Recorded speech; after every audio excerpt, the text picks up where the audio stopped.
Ramesh sir இருக்காங்க. Sir வந்து ஒரு 5-6 வருஷத்துக்கு முன்னால பாம்பேல பிரிட்ஜ் மேலே தடல போட்டிருந்தாரு. அவருக்கு அதெல்லாம் லூஸ் ஆயிடுச்சு ஆகுதுன்னு தான் நம்ம கிட்ட வந்தாங்க.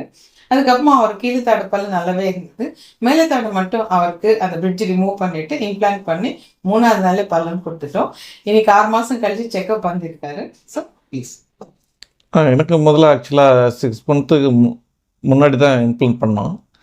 அதுக்கு முன்னாடி என்னன்னா மேலே ஒரு 5 பல்லு எனக்கு வந்து கொஞ்சம் இர்ரெகுலராக இருந்தது. அப்போ நியர்பையில் ஒருத்தவங்கள பிரிட்ஜ் போட்டிருந்தேன் டெம்பரரியாக.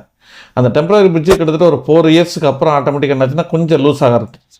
லூஸ் ஆகுதுன்னா என்னைக்கு விழுந்துருவோம் அப்படின்னு ஒரு பயம் இருந்ததுனால நான் வந்து யூடியூப்லேயே மேம் பார்த்தேன். அப்போ அவங்கள்ட்ட ஒப்பீனியன் கேட்டேன், இந்த மாதிரி இருக்குமான்னு. சரி ஒரு தடவை வாங்க அப்படின்னு. அப்போ என்னுடைய பையனுடைய ஒரு பல்ல அப்படின்னா அவனுக்கு கீழே பல் முளைக்க ஆரம்பிச்சிச்சு. அந்த பால் பல்லுன்னு சொல்கிறோம் இல்லையா, அந்த பால் பல்ல வந்து அவனுக்கு விழுகலை.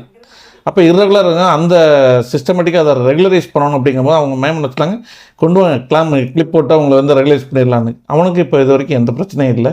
அது இப்போ கிளிப்பும் எடுத்துட்டாங்க. இப்போ நல்லா இருக்கான், அவனும் காலேஜ் போயிட்டுருக்கான். ஸோ அந்த என்னுடைய பிலீவில் தான் வந்து மேம்கிட்ட வந்து கேட்டேன், இந்த மாதிரி ஆடுது மேம். அப்போ பார்த்துட்டு முதல்ல என்ன சொன்னாங்க, இல்லை அதை எடுத்துட்டோம்னா உங்களுக்கு வந்து ஃபுல் இது பண்ணுற மாதிரி இருக்கும் அப்படின்னு.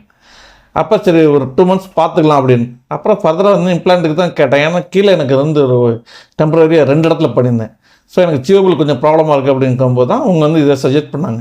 சஜெஸ்ட் பண்ணும்போது எனக்கு கிட்டத்தட்ட 6 months ஆச்சு. இது வரைக்கும் எந்த ப்ராப்ளமும் இல்லை. சரி அதை பர்மனெண்ட்டாக மாற்றிக்கலாமேங்கிறக்காக தான் மேம்கிட்ட ஒரு ஒப்பீனியக்காக வந்தேன். அவங்களும் பிரிட்ஜ் நல்லா இருக்குது, நல்லபடியாக மெயின்டைன் பண்ணிட்டீங்க, உங்களுக்கு எந்த கம்ஃபர்டபுள்னா 1 or 2 monthsக்கு அப்புறம் மாற்றிக்கலாம் அப்படின்னு அவங்க சொல்லுங்க. ஏன்னா மற்ற இடங்களில் பார்த்தீங்கன்னா எப்படா வருவாங்கங்கிறத விட அவங்க நம்மளுடைய ஒப்பீனியக்காக சொல்கிறாங்க. என்னை பொறுத்த வரைக்கும் இது பெஸ்ட்டாக தெரியுது. So feel free, best treatment, நல்ல அஃபோர்டபிலிட்டி. அதனால் யாரையுமோ தாராளமாக வரலாம். என்னுடைய சஜஷன் அது.